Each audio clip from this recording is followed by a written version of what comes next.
All right, Shalom. First and foremost, I would like to give all praises, honor, and glory to the Heavenly Father and His only begotten Son, Yahweh, Ba'ashem Yahushai, Ba'ashem Rachakwadash. The honors being to the apostles and others at Great Millstone, who rule well and have taught us 100% truth. Much peace and blessings be unto you, hopeful, as I push not this word of thought, truth, and sincerity to all you Akim I do say Shalom. Right, I'm the Akira. I'm coming in with a quick video pertaining to this book chapter entitled Chapter 6, Prostitutes.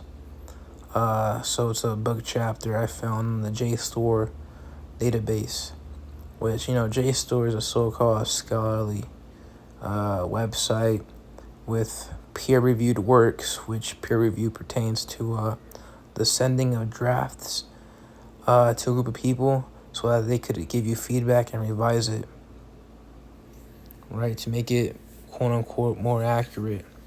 But, even then, with Esau being a goddamn devil, him being a deceitful liar, right, one that speaks leasing, as the scriptures state, a lot of this quote-unquote accurate, information is really just a bunch of lies, because a lot of the time it contradicts that of the scriptures, which we know the scriptures be faithful and true as it is written. Is it not so? Right, henceforth, your true scholars, right? You want to know who your true historians, your true Bible scholars, your true righteous philosophers, your true prophets, your true leaders are? Those are the great men of the Lord, Israelite men. And that starts off with the other apostle Tahar and those great men on down. Those are your true scholars, not these Edomite scholars with PhDs, right? They go to school, right? Work on their bachelor's, master's, or what's it called, so on and so forth. Those people are there for the accolades and the recognition.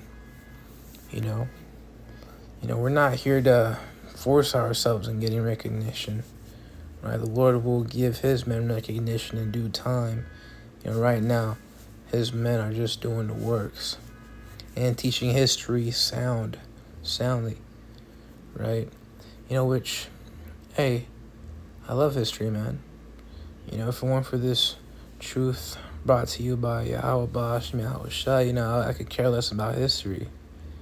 Back in 7th grade, I didn't care about what happened 400 years ago and who, Sir Francis Bacon was and who Charlemagne was and this and that and the third. I could give two craps.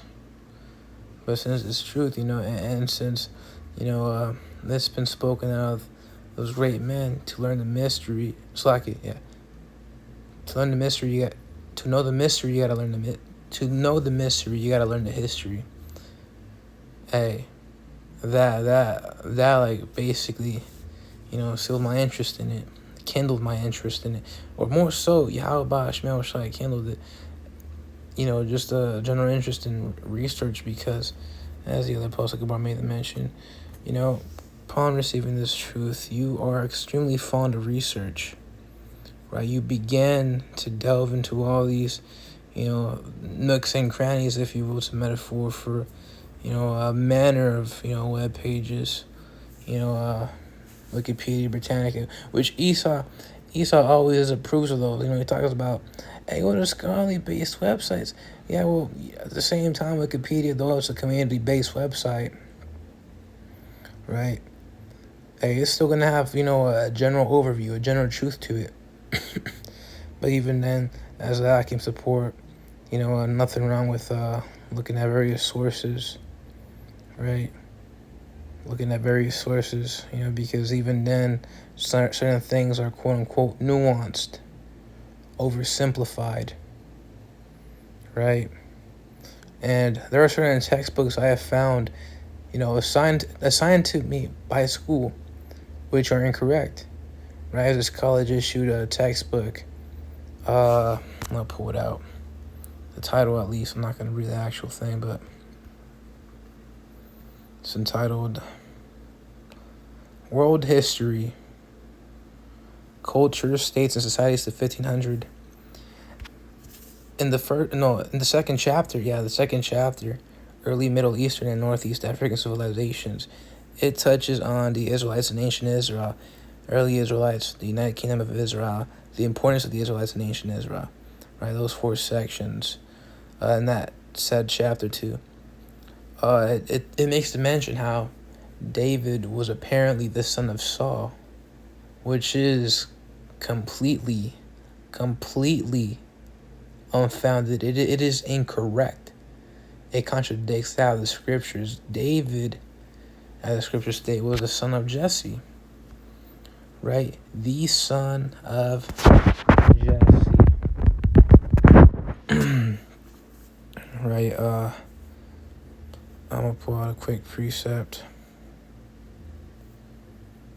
1 Samuel 16:20.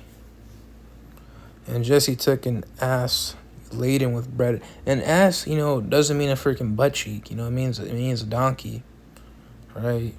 Now, due to semantic drift, context and definitions change, especially, when you use it in a certain tone. Like you could say, you could refer to somebody as stupid, but when you say it with a certain tone, now it sounds mean. Like, hey, you're stupid, right? As you've seen, like these movies, it's a chill response. Whereas when you've seen these other movies, they're like, you're stupid. That's insinuated. That's insinuating, this displeasure, right? Something on a subtext, and that's the realm of acting, subtext, and underlying an often distinct theme in a piece of writing or conversation, and it has to do with the body, basically.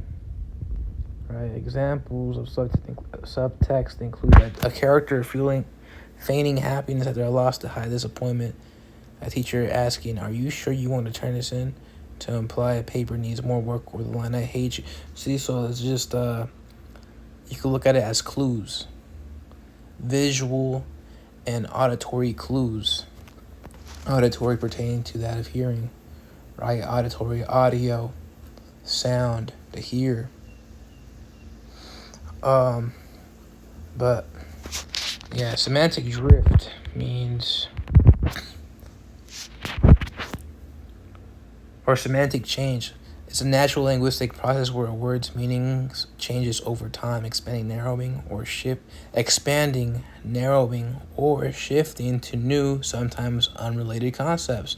Unrelated concepts is freaking true, right? Now that word, that the term dumb, D-U-M-B, refers to somebody that's foolish or stupid. But in the scriptures, and this is why it's important to understand the etymology of words. In the scriptures, the word dumb means quiet. What you would call somebody in today's age as mute, you would call to them as dumb in the what's it called, several hundred years ago.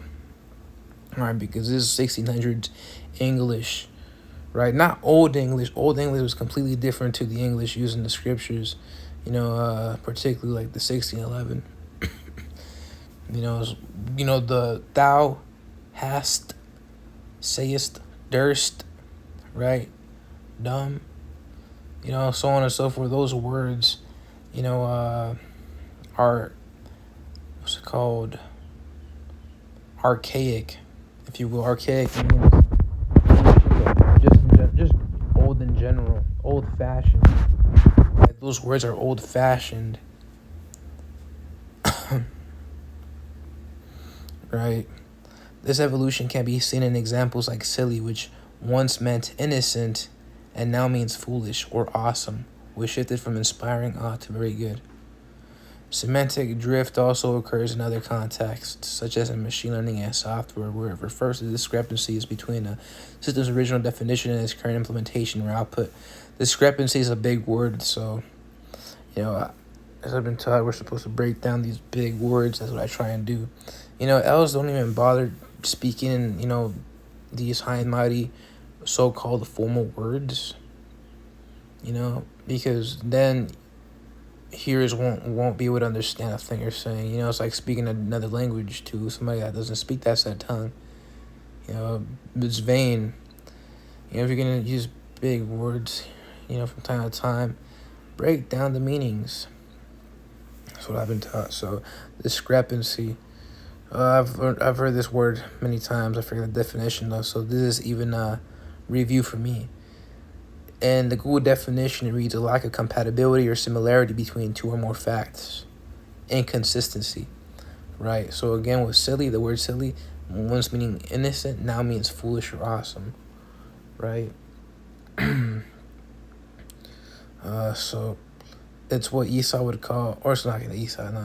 No, it's what some of the Akim refer to as newspeak, right? Newspeak.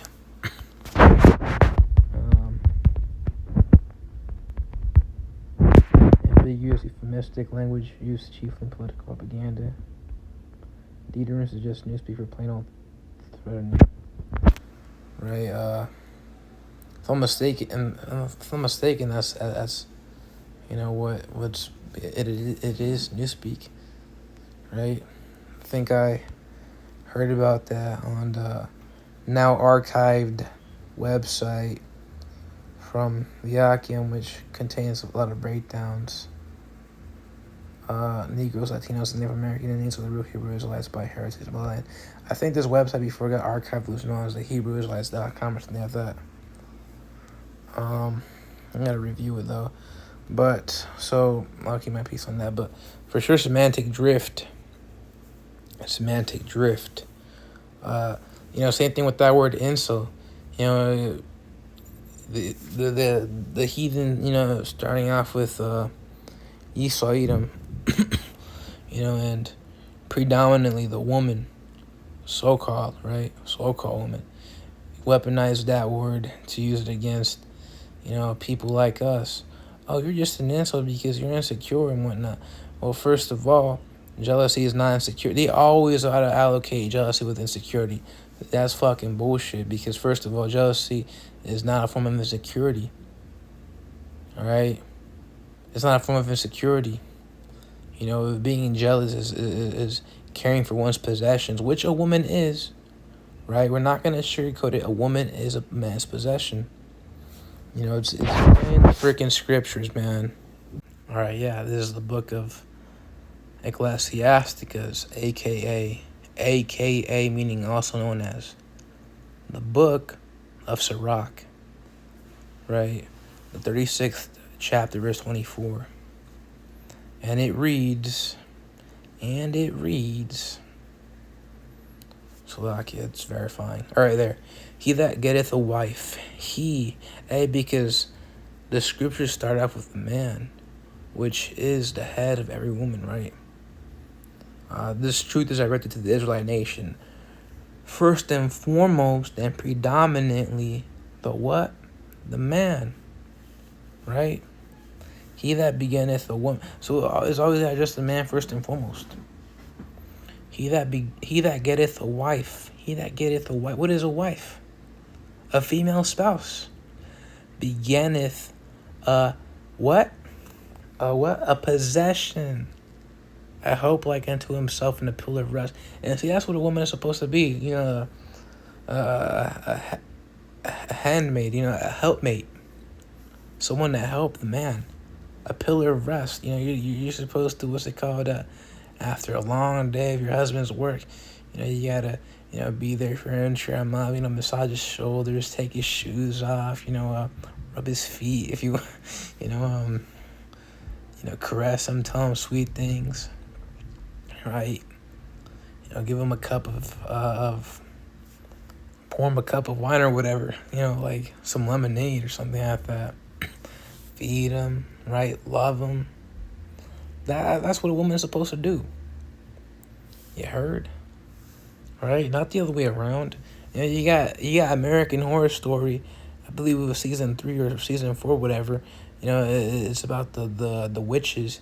And episode 1 was like entitled Bitchcraft or whatever. And off the bat into that season, you find out, those witches are freaking evil because the man in that season, the man are inferior to the woman,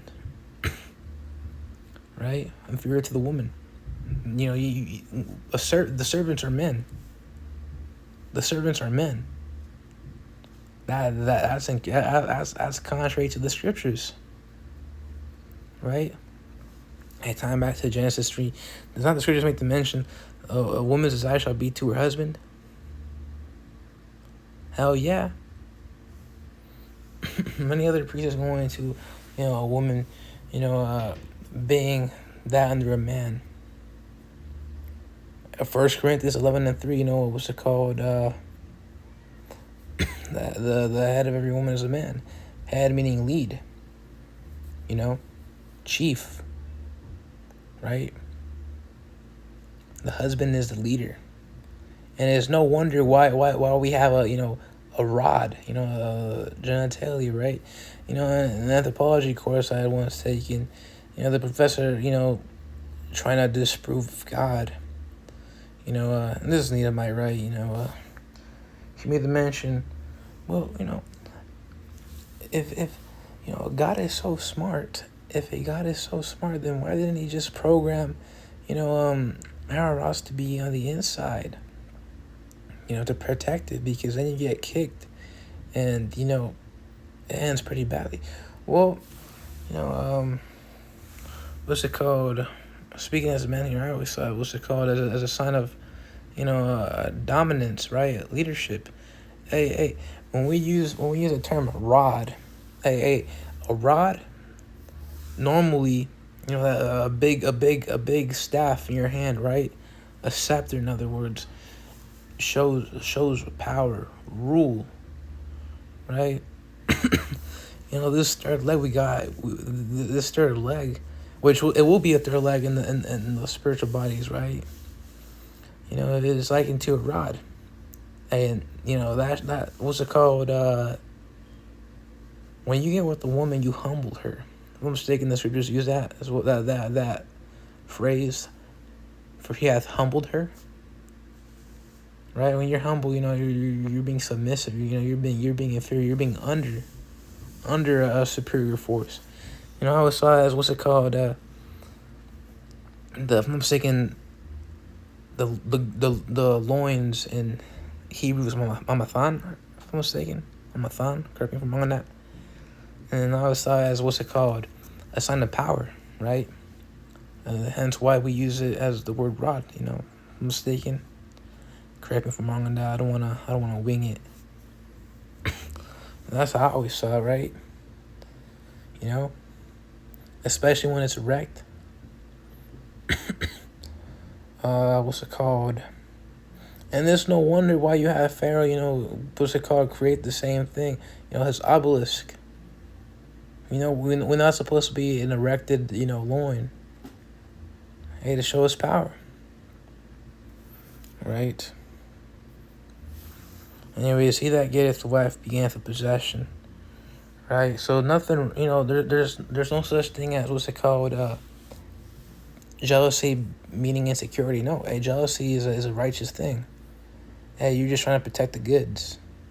You don't want it to leech over. You don't want anybody, what's it called, take your wife. Right?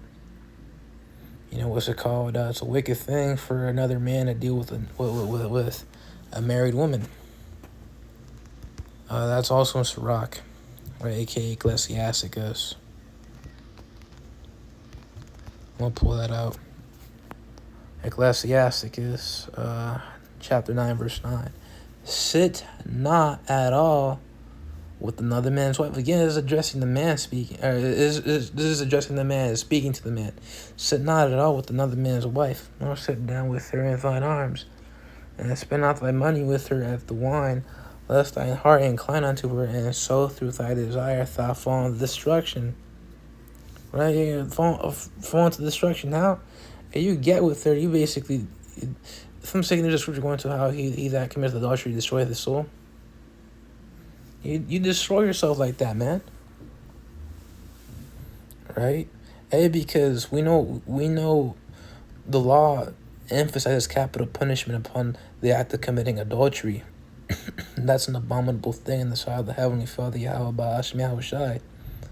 Right? It's disgusting. He had what's it called, Israelites killed for such an act, right? Both the adulterers and the adulterer, which in today's context, people try, what's it called, warp the term adultery to pertain to you know, a married man so-called cheating with his wife with the unmarried woman. Now technically that not be the case, but even that's unwise in this society right now. It's unwise in this society. It leads to what's it called, problems like divorce and whatnot that you gotta deal with, child support and custody battles and whatever the freaking hell. It's just best to stick to that woman, or what's it called? Just staying on this side until the kingdom, when all women will be in order, and they won't bitch about us men having many women. Right, because again, it's the thing about discernment, using wisdom and applying it to the best of your ability on this side. Just stay single. Right. Hey, that's how we are. What's it called? But yeah, the definition of adultery pertains to a man with a married woman, right? Not his wife, someone else's wife, right? Hey, that also, what's it called, falls in line with stealing. Thou shalt not steal. You're stealing another man's wife, man. If I'm mistaken, it's also an act of coveting, covetousness. You're gonna possess or have something that ain't yours, right? To have an intent to listen or an inordinate desire for something that belongs to another person or is outside of God's will. Exactly. And what is the Lord's will? For you not to fuck another man's wife. For you to, what's it called, covet and do exactly that. Well, what's the law say?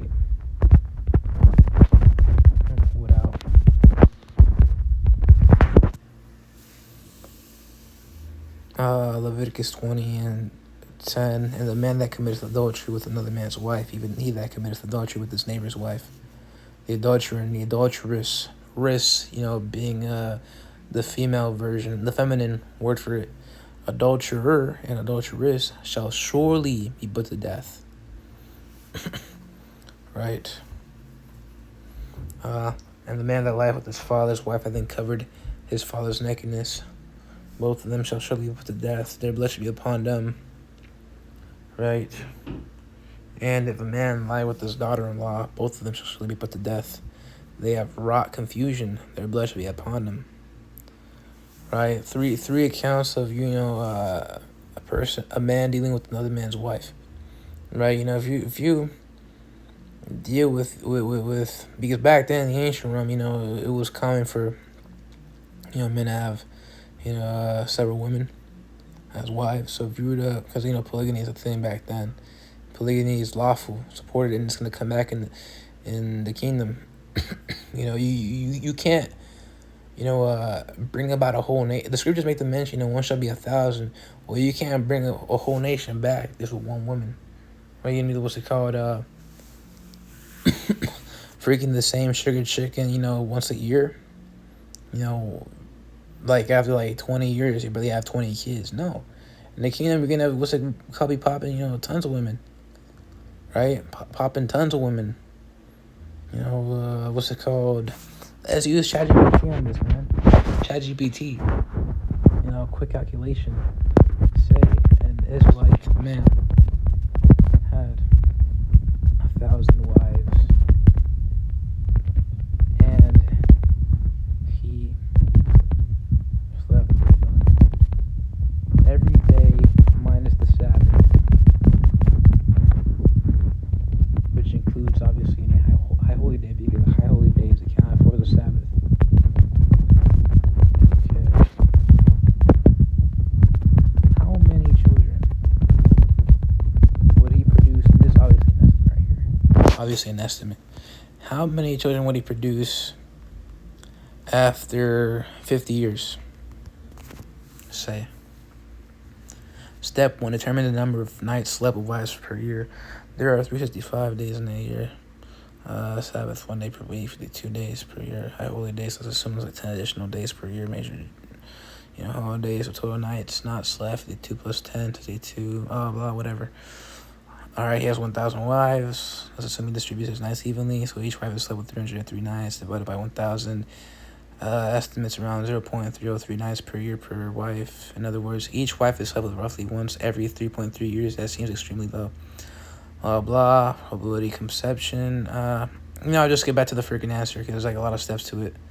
All right, so, okay. This is what we're waiting for.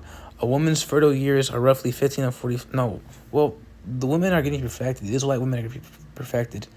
A woman's fertile years, roughly 15 to 45, about 30 years, could be used to refer to the concubines because even then we'll have concubines. Did not King Solomon have concubines? So yeah, hell yeah, he had concubines, man. We're gonna have a lot of concubines and a lot of Israelite wives. So for the Israelite wives, they're always gonna be fertile, eternally speaking.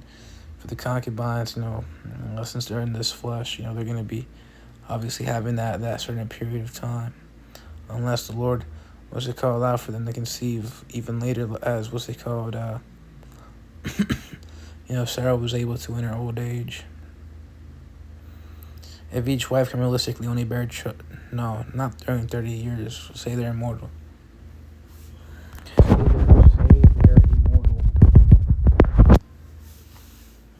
Okay, so let's redo the calculation now. All right,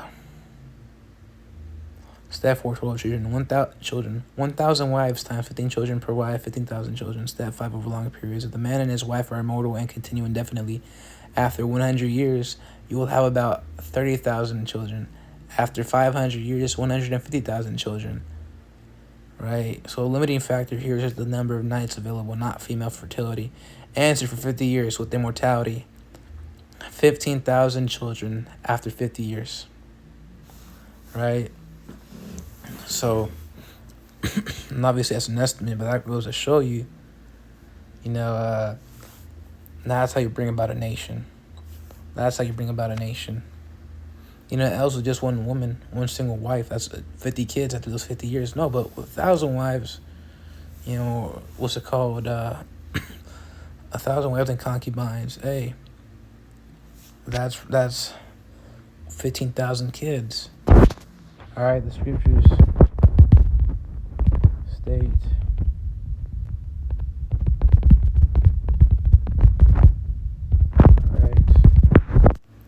in Isaiah the 60th chapter, verse 22, a little one shall become 1,000, and a small one a strong nation. I, the Lord, will hasten in this time. And that ties back to the promise that was given unto us, that we shall be that innumerable number, a multitude, a huge people. How about that? Right? The stars of heaven, the sand of the sea. Which you scoop up some sand. It's like a while for you to number each grain, and that's if you don't lose any in the moment, unless you take it back with you to like a lab or whatever, and you just start separating grain for grain. Anyways, digressing back to the law.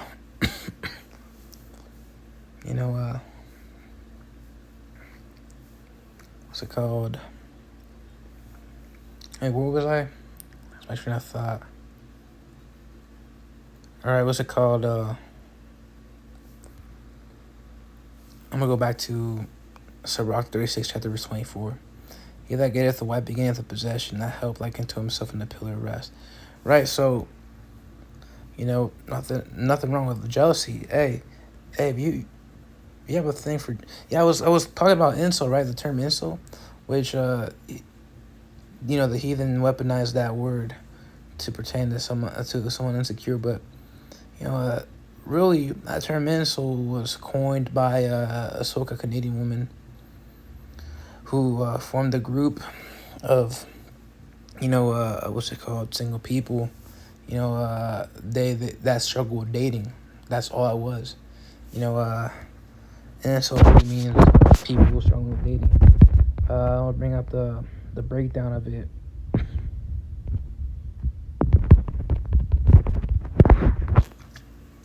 involuntary and celibate. When you're celibate, you're not with a person, right? It means abstaining from marriage and sexual relations, typically for religious reasons. And involuntary meaning done without will or conscious control. Originally in the form of imsol. It's a blend of involuntary and celibate. That's what incel means. A person that struggled with dating that was involuntarily celibate.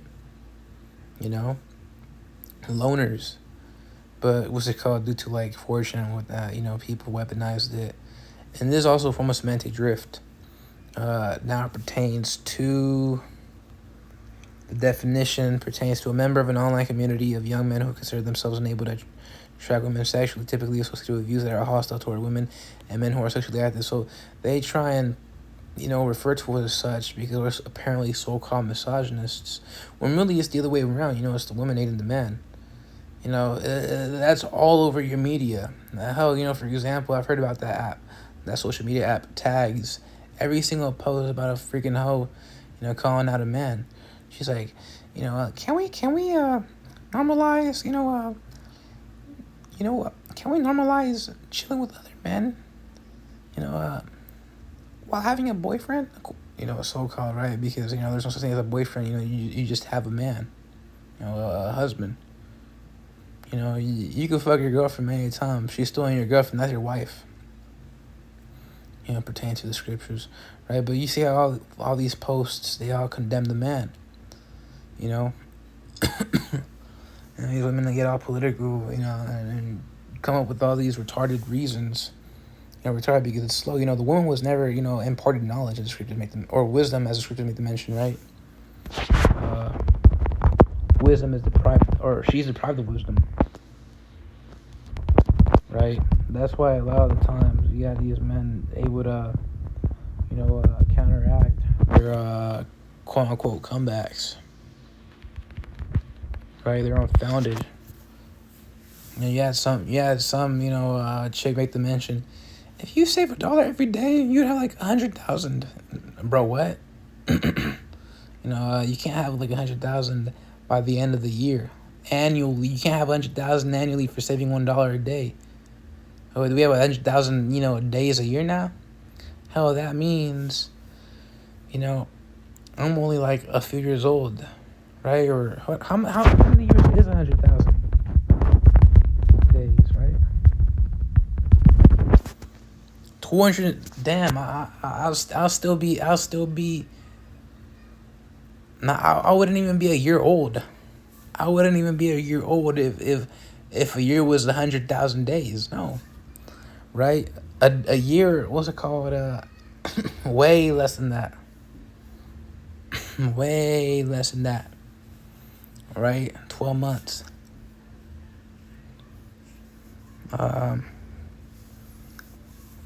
Right, but I digress. Typically associated with views that are hostile towards women and men who are sexually active. But see, they refer to it as such because we talk about how women are a possession and, they're under the man. And, we tell them they're out of order and things like that. Apparently, we're misogynists all of a sudden. All right? But that's not true. But really, what's it called? Incel means involuntary celibate. And really, you could look at the arguments, the single ones, right? The ones that are not married to a woman as voluntary celibate. Sucker, because, we're not going to deal with no hoe. Hell, women are a freaking headache, man.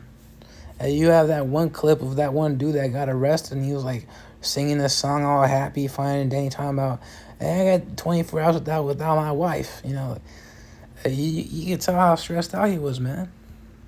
Yeah, because women on this side, they're a curse. It's talking about the so-called black woman. Hey, she's the most bugged out. That's why the man of the Lord tells us, don't get yourself, a Southern Kingdom woman. Don't even get yourself Israelite woman, period. Get yourself with the heathen. Hey, because the heathen have morals. Right? And that's why a lot of people, and they have more morals than Jake. And that's the most moral people. That's supposed to be the most moral people on the earth. That goes to show you how backwards and dark our people are in this state right now. Right? Hey, you look at Eve's household. You know, she grows up shaking her ass from a young age. Whereas, what's it called? You know, little Kill Moabite. You know, she's taught, you know, values. Now, sure, you got those skanks too, but you know, it's less of a headache with the heathen woman. And that's where you got what's it called? These passport bros. They going out, you know, around the world to get themselves a wife. You know, hey, you got Jake when they go to freaking Asia. Right, you got the Moabites somehow, BBC, right? You know, they get all head over heels, like, oh my gosh, you know, it's gold, it's gold in the form of human, right? Because people love gold. You know, when they say a so-called black man, hey, you know, BBC, right? Yeah, that one video, that one, I think she was Moabite, telling Jake, me rice, you chicken, we're perfect together, right? Hey, she was trying to flirt with him in the way she could, you know, using her limited understanding of the English language, right? And that was just the best way she could. That's wordplay right there. That's wordplay, bro. You know? Hell, man, I want myself some Moabite Ammonite women, right? You know, yeah, I listen to K-pop, or at least I do. You know, it reminds you of the kingdom, right? Gives you hope that one day, in the kingdom, you'll have like bajillion Moabite and Ammonite concubines, man. Man, that's hard. Hey, set thy affection on things above, am I right? Now that's something above. I don't care about. I don't care about the goddamn, you know, game that happened, you know, the past weekend. No, you know, I rather spend a day in my room thinking about the kingdom, man. How about that? Right? You know, just imagining like a ton of Moabite and Ammonite women at your presence, at your command, on your orders, right? Hey, you have that one account. He was in First Ezra's, right? Or if I'm wrong. With guards, you know, when they're writing the three letters, and whoever the king, or whoever the letter the king liked the most, you know, would be granted whatever they wanted. And you know, it was one about how drink is strong, about how I'm saying it was a king being strong. I know. The last one was women are strong.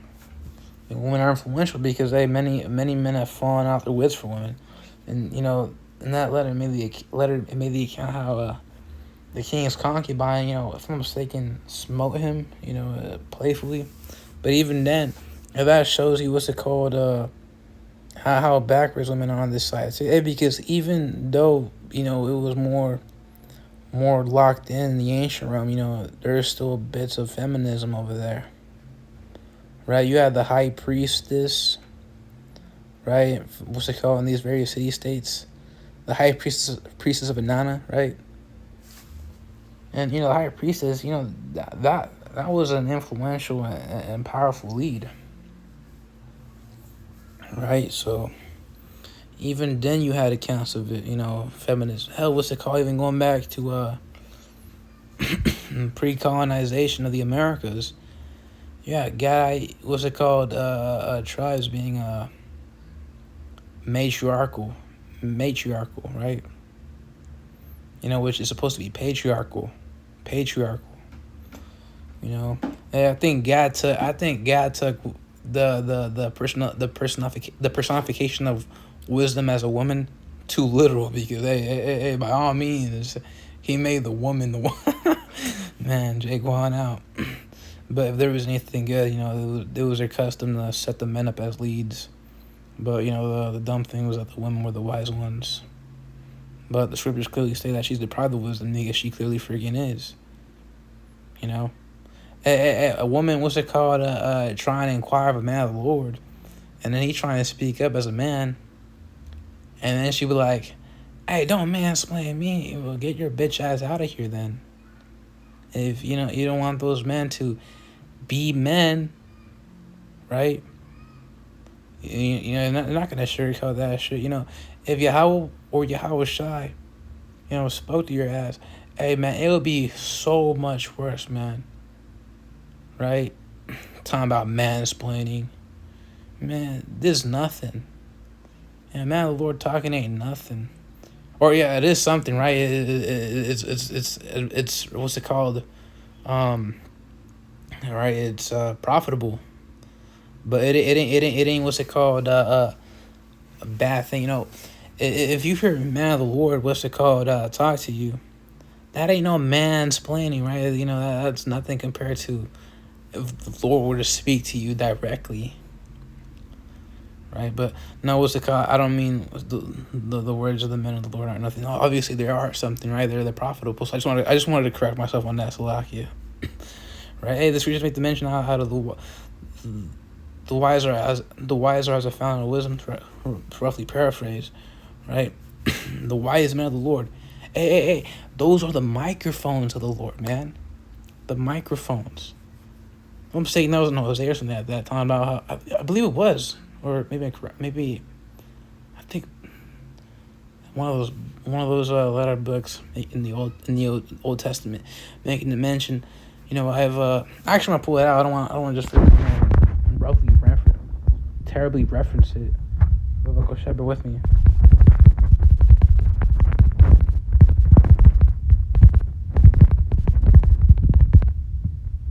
All right. Hosea, yeah, that's the one. Hosea chapter 12 verse 10, I have also spoken by the prophets. I. The word I, what does that refer to? Yahweh Ba'ashem Yahweh Shai. Hey, that rhymes. That also rhymes. Anyways, I have also spoken by the prophets, and I have multiplied visions and used similitudes by the ministry of the prophets. The Lord speaks to his prophets. Those are his microphones, god damn it. They're just organical machines, organical microphones, bro. Hey, mic check 1 2 1 2. Recording, right? We microphones to this thing, bro, or to this thing, to the Lord, Salakia. A thing pertains to an inanimate object, whereas they refers to a living being. And speaking as a man here, I don't like when people use or refer to animals as its. Like I was taught that it referred to an animate object. Now you're referring it to a living being, an animal. Just because it's referred to you doesn't mean you can call it, what's it called? Something you would refer to an animate object, man. Call it a he or she. Call them a he or she, man. Or just them if you don't know the, what's it called, the gender. Or, forgive me, as Esau would say, quote unquote, sex, quote unquote, gender being, quote unquote, a cultural thing. Well, really same thing, but Esau trying to get all distinctive and technical and precise. We're not here to get very technical. Right? Leave that to Esau, Esau's a freaking buffoon. Right? Anyways, that's for the way hard, Salaki. Going back to Sirach 36 and 24, he that getteth right began the possession. I hope like I know himself in the pillar of rest, right? See, nothing wrong with that. Nothing wrong with the scriptures. If the scriptures make the mention how, wife is a possession, hey, so be it, hey, but don't make it a habit of calling out the scriptures. I have a thing with the scriptures. I don't like it. Whoso despiseth the word shall be destroyed. Proverbs 13 and 13. You can't just get emotional, butthurt, and take on the scriptures. The scriptures don't give a fuck about your emotions. You simple-minded people, can't understand that. But that's because we live in a culture and a society that, is all about emotions. Right? That's why men are half of what they're supposed to be on today's age. By that I mean, you could be a grown ass adult, you still a freaking kid in the mind. And you got old ass people talking about, I'm still a kid by heart. Heart meaning the word heart in the Hebrew is la, meaning mind, your brain. So mentally you're still, you're still a little kid. And that goes to show you how far we've faded away. What's it called? With this truth though, it's the second coming of age. That's the true coming of age, because in Esau's coming of age, again, you act like a fucking kid. Well, the scriptures, say not to be a freaking kid as a grown ass adult, And that's freaking stupid. I believe the Apostle Paul got on that. I'm gonna pull out a quick precept.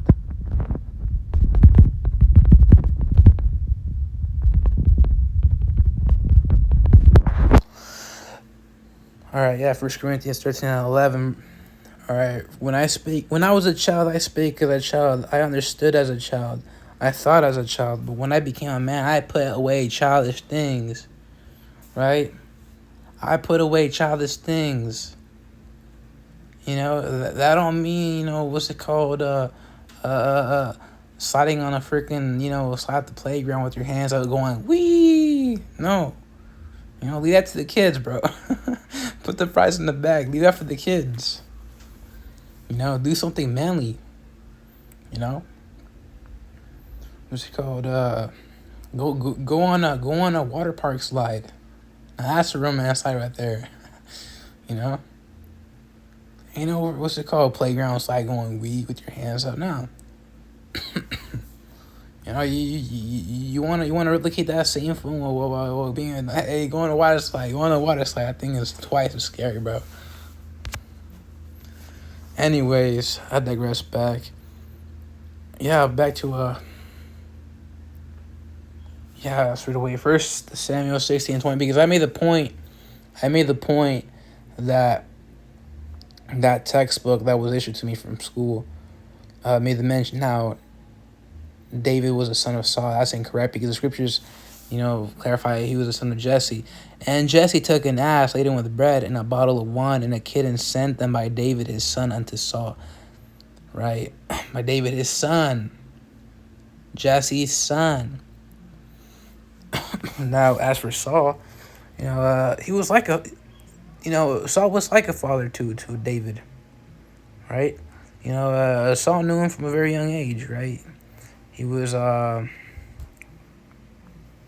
musician, right? Armor bearer, right? What's it called? Soldier. And then when you come to a certain point where people started praising David more, and that's where things have changed. Things kind of changed, man. Things kind of changed, right? Like that one piece that we're going to how Saul slew 1,000, but David is 10,000. Saul got butthurt, man. After that, he tried throw a spear at David. I think it was twice, or maybe I'm misconstruing it. Wait, didn't Saul try and throw a spear at his son Jonathan? I gotta reread that. I believe it was 1 Samuel. I gotta reread 1 Samuel.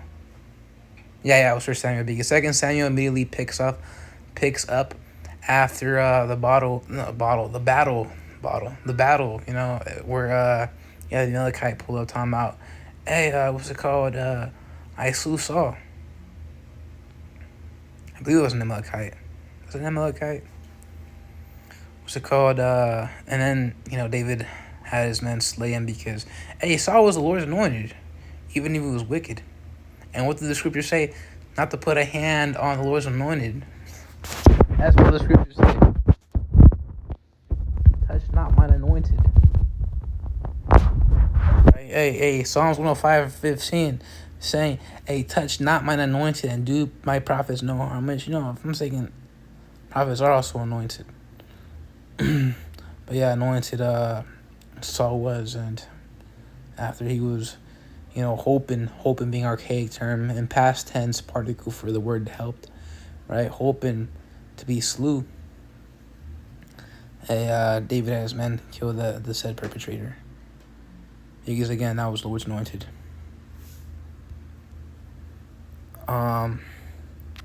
So yeah. So this textbook, world history, culture, states, and societies of the 1500s is incorrect. And also another textbook, I pulled that out of camp. I forget what it's called though. I really never pay attention to the title. I just read the contents. I think it's medieval, something medieval, medieval ages. I think is what it's called. There's a part though where it talks about how the Visigoths dethroned. I believe it was Romulus Augustus was the last Western Roman emperor. I'm gonna search that up. Roman Augustus. Is that what I'm talking about? Is that what I'm referring to?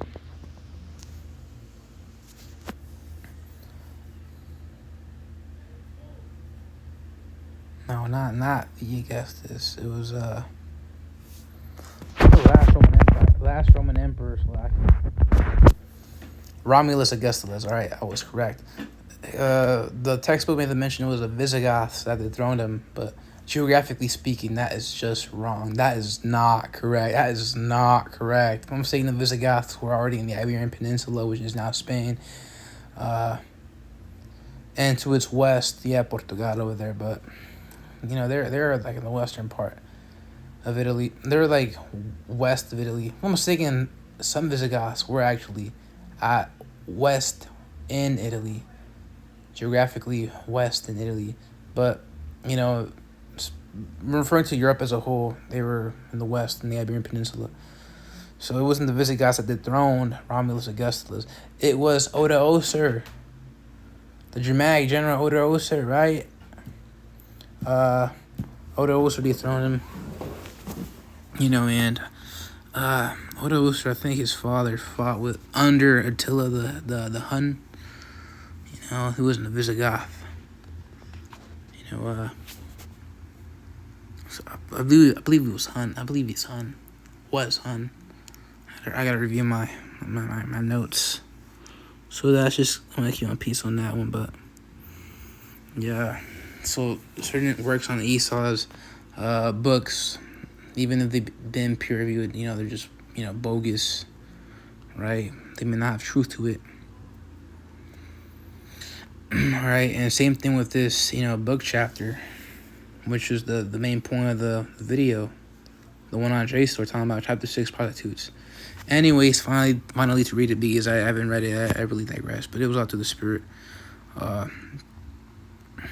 So again, this is pages 132 to 155. So just 24 pages. A small snippet of the said book ported into this database, but yeah, chapter 6, prostitutes. It reads, despite the Bible's severe standards of sexual morals, which that word morals in the Google refers to the essential or characteristic custom of a convention or community. In layman's terms, the ways of a society. Right, and this is true because although the scriptures do not explicitly condemn it in one verse, like thou shalt not be lascivious, when you think of that word, the phrase sexual morals, that means lasciviousness, sexual ways, sexual conduct. Just because the scriptures do not actually condemn it as that phrase, thou shalt not be lascivious, we know that using the context clues found in varying precepts insinuate the matter, which obviously insinuate means to hint at. So it was no wonder why Apostle Paul, when writing the epistle to the Galatians, says that lascivious people will not inherit the kingdom. Right? Why? Because that liberal promiscuity is wickedness. Liberal promiscuity is wickedness. And liberalism, what's it called? A sense of liberation. Because people talk about free will, and we know there's no such thing as a free will because, as the scriptures make the mention, the ways of man are of the Lord. Right? There ain't no free will. It's God's will. Right? It's God's will for every single thing on the planet, on the planet Earth. Right? The universe, not just the planet Earth. Now, ancient societies may have referred to the Earth as the universe. No. The planet Earth is a planet within the universe. If I'm mistaken, Ackman made the point, Earth is the center of the universe. Right, what's it called? But yeah, what's it called? It would fit too because, even with Star Wars, with the Coruscant, Coruscant is a capital and the galaxy. And that's where the human race, which is a dominant in that Star Wars, universe, comes from that planet, apparently. But over time they spread out to all planets, which is where you have Luke Skywalker, or Luke Skywalker, or his grandma. I forgot the woman's name. What was Anakin's mother's name again? Yeah, Shmi. That's where Shmi Skywalker Lars because she got married with the man that bought her off. What's his name? Swatto? I forget. A search of Star Wars Jew, which obviously refers to Amalekite. You got pictures of Watto, and not Swatto, Watto, and he looks like an Amalekite too. That George Lucas may have been doing something with that. I don't know what's it called. But you see how Shmi Skywalker Lars, human and Tatooine, because in the Star Wars lore they scattered. They spread about. So, living on Coruscant or elsewhere, right? Dagobah or whatever I forget the planet's called, Anyways, in real life, however, hey, we know that in the kingdom, in the future, we're going to inhabit other planets, but right now, humans comprised within this planet. Yeah, but soon we'll go to other planets. You're talking about what's it called, touching the moon and going to Mars. That never happened, and that's not going to happen. Only the nation of Israel is going to have that happen. Being able to move planets. Then again, if I'm mistaken, won't the heathen, be sent to those planets as well, work buildings? Because, Jake being gods, they're not going to lift a freaking finger to build their own house, right? So wouldn't it be that the heathen would be, teleported over there? And, there they get conscripted to build a huge mansion for the future generations. I'm mistaken, I was meditating on that, because, it would be plausible that would be the case, teleported to other planets. For that specific case. Because we're just talking about we're gonna have the heathen will be our handmaids, right? The people shall bring them and the Israelites shall possess them for handmaids, right? Servants. That's in the book of Isaiah, the 14th chapter. Anyways, despite the Bible's severe standards of sexual morals, where was I? Right, I made the mention how liberal promiscuity is wickedness. Liberal promiscuity, promiscuity. I'll pull out the definition.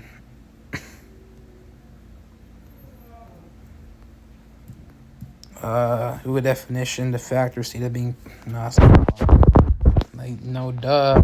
means the state of being promiscuous. But what does the word actually mean? Alright, promiscuous means having or characterized with many transient sexual relationships. Right, demonstrating or implying an undiscriminating or unselective approach, and discriminate or casual. All right, so that's a big word. I have to bring it out just for that sake to be able to understand it right. Did I also bring out the definition for lasciviousness? I know it's in the scriptures, but just in the case, be best to define it. Of a person, manner, or gesture, feeling, or revealing an overt or an often offensive sexual desire. Correct. Right, so, see, one thing about ancient Israel is that we as a people, and thence culture, right, valued sex and saw as a beautiful gift. A gift, a blessing, is written in the book of Genesis 1:28, right? I'll pull that out. I'm gonna pull that out.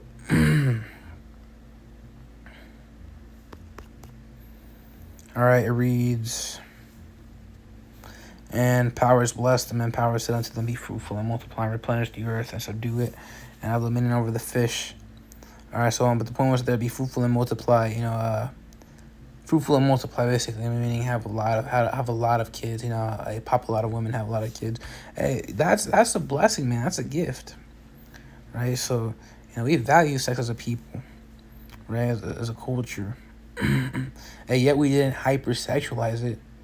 We didn't hypersexualize, sex in the media or in culture back then. All right, that's what America, Babylon the Great does, though. Right, it does the complete opposite of what we did as a righteous people, and hypersexualizes everything. I seen with, your Carlos Jr. ads. What's it called? You got the butt naked woman, almost butt naked woman out there, holding a burger in her hand. Promote the freaking Whopper or whatever. I don't freaking know. So this goes to show you how it's backwards, and that's the thing. This place wants to internally repress, sex, but what's it called? Glorify it in this media outlets and whatnot. And by internally repressed, I mean what's it called? They always look at it as something taboo. There's never talks about the birds and the bees. And what happens is that your children, end up, doing what you don't want. You try so hard and avoid it. You never, you never verbally address it. And now there's no counsel or edification for sad children. And the scriptures makes mention we're supposed to raise up our children, right? Train up a child the way he should go, right? If you don't do that, they're gonna, end up, what's it called? Young Eve getting pregnant all the time, right? It's gonna end up being the case, and then, you're making tracks, what's it called, HIV or whatever, because you never know. What's it called? So-called partner be with other people. Now you're fucked, right? So, it's best to address it. Break it down, and advise, and what's it called? Advisable, is that a word? Edifying sense rather. Yeah, it's counsel. But hey, yeah, sure. How about we glorify it in the media? Fucking retarded. Excuse my French, but you get pissed off. You get pissed off with heathen arbitrary laws. Arbitrary. Never break it down. Based on random choice of personal whim. Based on the heathen's choice and personal whim, rather than any reason or system, right? And the scriptures, they deal with divine reason, heavenly wisdom, sucker, heavenly wisdom from Yahweh Shai, not man's feelings. You had certain decrees happen because of man's feelings. Hey, did not Nebuchadnezzar, what's it called? Hey, what's it called? Kill all the wise men out of Babylon for not being able to break down the dream. Yeah, that's an example. Something arbitrary, that's an example of personal whim. Something emotional, right? It's not done rationally speaking. It's done out of personal whim.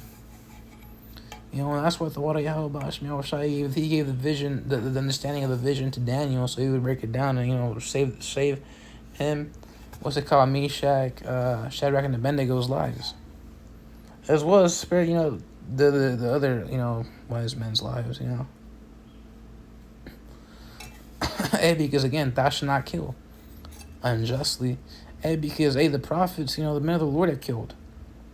But that doesn't mean to condemn, because again, in the scriptures, or look at the definition of that word, kill, and it really means to murder. There's a severe distinction between killing and murder, right? Did not Samuel slay Agag, the Edomite king, or Amalekite king, which is obviously an Edomite, but a sub-tribe. One of the tribes. It was a grandson of Esau, Edom himself. So, Amalek, and those so-called Jews today, right? Starting with the banking families. Didn't Samuel, the prophet, right, aka the seer, because a prophet and seer are interchangeable with each other, slay Agag, the Amalekite, into pieces? Hell yeah, but it was done righteously because it was the Lord's command. See, that's a distinction right there. There's a time when killing, is lawful, but if you're gonna just kill somebody unjustly, that's where it's wicked. That's where you draw the line. Thou shalt not kill. Hey, Nebuchadnezzar wanted to kill just for the freaking, because he was butthurt. Right? Hey, so at the end of the day, the heathen are, dumb, or in the modern sense, right? Dumb, really just stupid and foolish. But using semantic drift to my advantage, I'd say you're dumb. Nebuchadnezzar was dumb. Esau's dumb. Anyways. So, Again, the Bible severe standards of sexual morals. Yes, there is severe standards against it, right? We valued sex. We didn't glorify it. That's what America does, right? Continuing on, there is no explicit injunction against prostitutes. What? Okay, so now this isn't correct because, although injunction is defined as an authoritarian warning or order, the scriptures being an authoritative book, right? The scriptures is an authoritative book. And authoritative and authoritarian are two different concepts. And that the latter, authoritarian, is based on foolish leaders who propagate, right? Whereas authoritative is able to be trusted as being accurate or true, reliable, commanding and self-confident, likely to be respected and obeyed, right? So that's what the scriptures are. So hey, the scriptures being an authoritative book, not authoritarian, has injunctions in place. Has injunctions in place for every wicked deed conceived, like Leviticus 19:29, which reads, "Do not prostitute thy daughter, to cause her to be a whore, lest the land fall to whoredom and the land become full of wickedness." Which I'm saying prostitute means to pollute, right? And you look at a prostitute, which is another word for harlot. You look at a harlot. Hey, they're polluted. They have various men's seed within her. Right? But yeah, do not pollute thy daughter. Hey, keep her pure. And really, what's it called? Reach not pollute thy daughter to cause her to be a whore, lest the land fall to whoredom. Or Salakia. Doesn't the word whore mean? Hold up. Look at the blue letter. It was either prostitute or whore that represented pollution. I'm gonna check right now. Okay, now I was right. The word prostitution does mean to pollute. So lest the land fall to whoredom and the land become full of wickedness.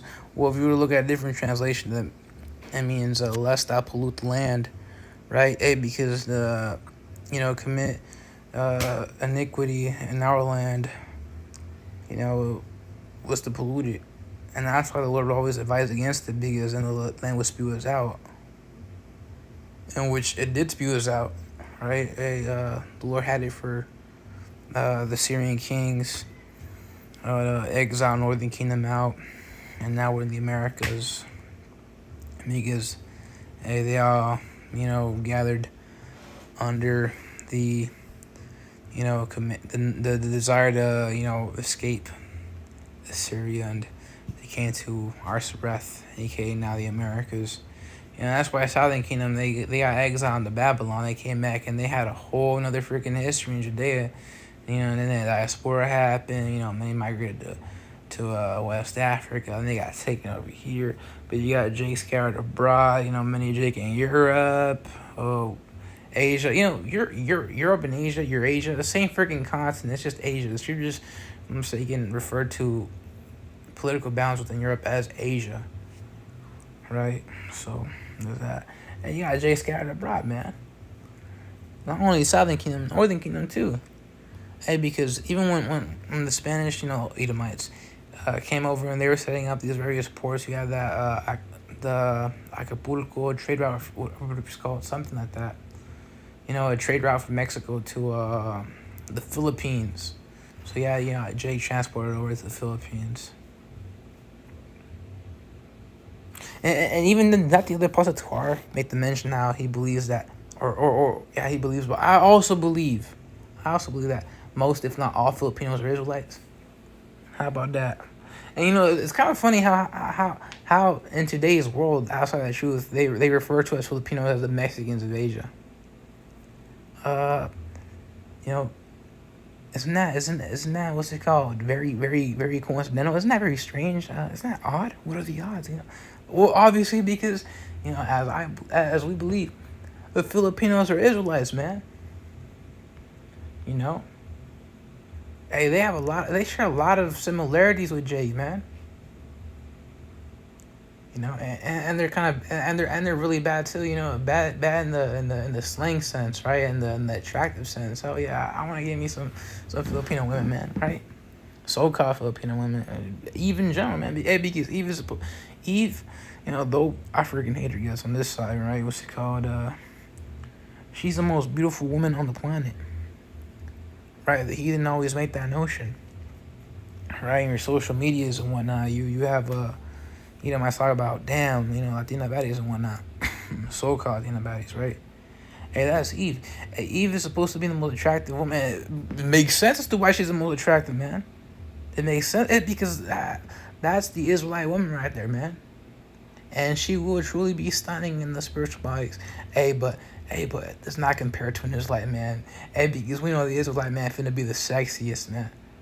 Sexier than the woman. Right? And that's I don't mean that in the quote unquote homosexual way, more so I'm meditating on the bodies. If the Israelite man be finer than the golden wedges of Ophir, best of the best, when all the women will love the man, love the Israelite man, you could only insinuate the Israelite man will be far sexier than the woman is. So yes, Israelite women will be sexy, but will be sexier. And because they're gonna want to sleep with us, man. Sexy meaning sexually appealing. They're gonna want to be with us. Oh, then they're head over heels, man. All the women, out of all nations, they're gonna be slobbering like freaking dogs. They're gonna be freaking panting, drooling like, oh my gosh, she's so handsome.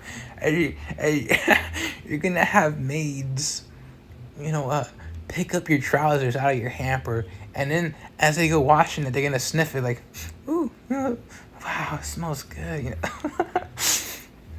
That's how great it's gonna be. Best believe it. Best believe it. That's the prophecy, man. That's a prophecy. That's a prophecy. God damn. How great is that? Not God. Hey, that's also another thing. Semantic drift. God damn, in a literal sense, is God damning it out. But God damn could also be used as an expressive slang term refer to it. What the heck? Exactly. What the heck, man? That's crazy. That's insane. Even I'm happy myself right now talking about we the kingdom. Hell yeah. Hell yeah. Anyways. That's Thanks back. What was that? Yeah, that's right. The book chapter. Hey, so there is no explicit injunction against prostitute. Yes, there is, man. The scriptures clearly state not to freaking prostitute thy daughter. So, the author, which is an Amalekite, Mayor, whatever the freaking hell his name is. Let me check. Really quick. Mayor Bar Ilan. That's a freaking Amalekite. That guy's dumb as hell. Or stupid as hell. He don't know the scriptures. He don't know the scriptures for shit. He only knows his Talmud. Which I'm mistaken, Talmud's bullcrap. Obviously, because I was never taught it. I never heard, the men of the GMS talk about the Talmud and support it. And if I'm mistaken, this in the book of Who is Esau Edom, it touches on that, and that's also called Heathen Constructed. Correct me if I'm wrong now, Akim. I believe it was Who is Esau Edom. I gotta reread that book. Or reread that chapter, whatever that, I forget what chapter that was. Anyways, continuing on, it's not to imply that the prophets viewed it with equanimity. Numerous religious voiced vehement opposition to prostitution. The prophets employed it frequently as a figurative representation of more religious transgressions. Alright, what does equanimity mean? Mental calmness, composure, and evenness of temper. So the prophets viewed it with equanimity. Right, what's it called? We're taught that we could buy some pussy, right? Nothing wrong with dealing a harlot, but harlots are wicked because a woman shouldn't be doing that. You know, but nothing wrong with sleeping with a harlot, because I'm saying it was Hosea that was commanded to go with the harlot. I'm saying her name was Gomer. What's it called? Hey, look at Judah Yahweh, right? The patriarch. He got with Tamar when she was, disguised as a harlot. Hey, what happened prior to that? Hey, what's it called? Judah's 3 sons got killed for being wicked. Hey, but did the Lord ever kill Yahweh for for sleeping with the harlot? No, because nothing wrong with it. Though harlots are wicked.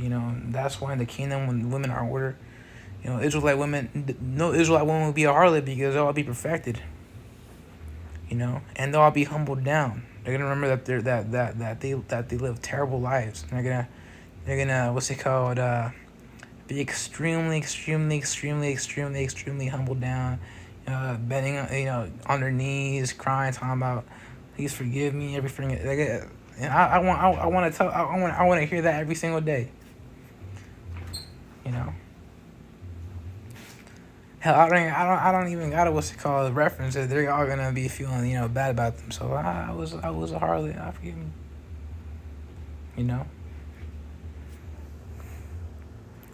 So that's really wicked. And if it does happen among the heathen in the kingdom, well, capital punishment will be put into place because there will be a lot of ass kicking in the kingdom. I mean, this is literally the Israelites being set up as rulers for once and for all. That means true judgment will be finally carried out, and there will be cases of that, being a thing. Because again, the heathen they're not going to be perfected as we are. They're going to remain in the flesh. Yeah. Okay. So I'm gonna continue reading this book chapter of 24 pages. But I'm gonna end it off right there. So yeah.